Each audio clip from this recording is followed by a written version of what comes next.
О Костнице или Костехранилище в Кутна-Гора в Чехии знают практически все. Первые упоминания о склепах относятся к культуре зороастрийцев в Персии 3000 лет назад.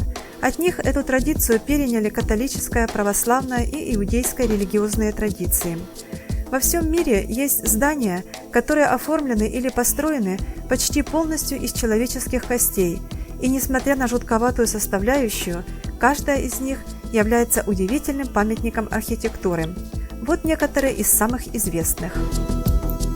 Эта необычная церковь находится на кладбище Всех Святых в Чехии, на окраине городка Кутна-Гора, и называется «Церковь на костях» или «Костница». Ее история начинается в XIII веке, когда над кладбищенскими землями Седлецкого монастыря была развеяна горсть земли, привезенная странствующим монахом из Иерусалима от храма Господня. Местная земля стала считаться святой, а тех, кто на ней похоронен, праведниками.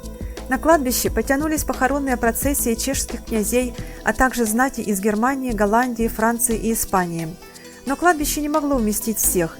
Встал вопрос о расширении территории и освобождении места путем ликвидации старых захоронений. Прах просто скидывали в подвалы часовни монастыря. В 1870 году местечко Седлец было выкуплено князем Шварценбергом. Для реконструкции часовни пригласили местного мастера резьбы по дереву Франтишека Ринта, который использовал найденные в часовне кости для создания внутреннего убранства уникального сооружения Костницы, дошедшей в неизменном виде до наших дней. Из костей были созданы арки и входы, католические кресты, настенные и потолочные украшения, многочисленные вазы, уникальная люстра под куполом часовни, родовой герб Шварценбергов и автограф самого мастера. На всю работу, по разным данным, у Ринта ушли останки от 40 тысяч до 50 тысяч человек. Костница на кладбище Всех Святых Кутна-Гора не единственная в Чехии. В Брно под костелом святого Иакова находится еще одно царство мертвых – Брненский склеп, одно из самых больших костехранилищ в Европе. Больше костей хранится только в парижских катакомбах. Еще в XIII веке вокруг костела святого Иакова находилось кладбище. Из-за ограниченности территории приняли решение о временных захоронениях. После 10-12 лет могилу вскрывали, останки переносили в подвалы под костелом, а на освободившемся месте проводили новое захоронение. Во время эпидемии чумы и холеры костехранилище расширили в сторону кладбища. Реформы, проводимые императором Иосифом II в 1784 году, привели к закрытию кладбища. Останки из могил перенесли в костехранилище. Вход, который находился в центре костела, был запечатан каменной плитой, имеющей надпись на латыни. Со временем о костехранилище забыли на более чем 2 столетия, и только в 2001 году при проведении археологических работ на Якубовской площади были обнаружены подземелья с останками, по приблизительным подсчетам примерно 50 тысяч человек.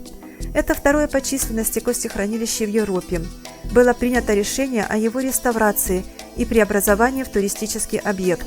С 2012 года Костница открыта для посетителей.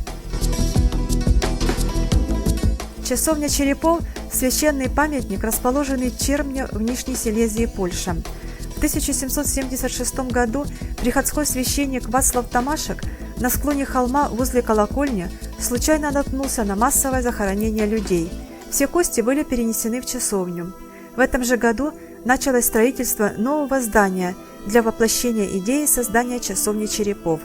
Строительство продолжалось более 20 лет, и все это время собирались кости по всей округе.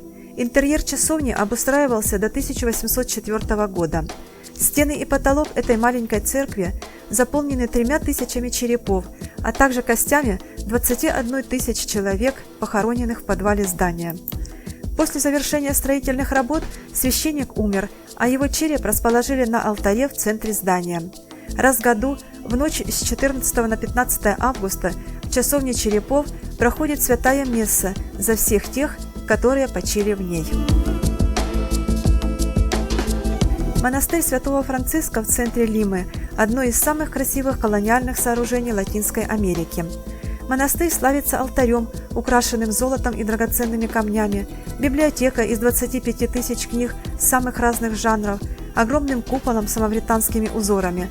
Самой популярной достопримечательностью является оссуарий в катакомбах под зданием церкви. Там хранятся останки 70 тысяч человек.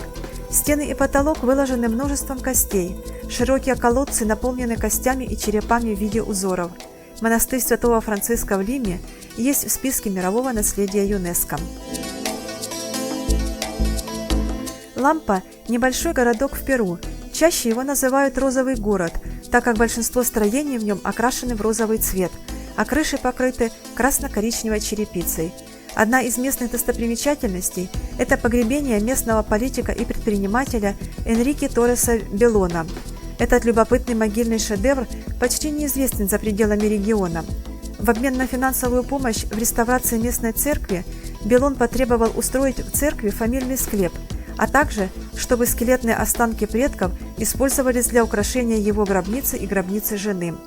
Более 2000 останков предков Белона были извлечены из могил и пошли на убранство бункера под церковью на глубине 10 метров.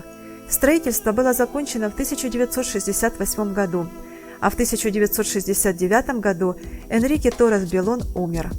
Необычное использование костницы в качестве индивидуальной могилы стало частью местного фольклора и предметом суеверий. Здесь отмечаются два официальных праздника, провозглашенных церковью – 12 июля и 16 октября – дата рождения и смерти Белона. Гальштадт – небольшой городок в Австрии с населением около 1000 человек. Появился на месте первого в мире предприятия по добыче соли и находится здесь уже больше 5000 лет. Он окружен красивым лесом, горами и чистейшим озером. В городе находится знаменитая капелла Святого Михаэля. Рядом небольшое городское кладбище. Все могилы временные. Умершие лежат в земле 10 лет. После останки переносят на хранение в капеллу. Черепа вымывают, расписывают узорами, наносят профессию и дату смерти. Их можно увидеть во время экскурсии. Такая традиция существует здесь с XVI века.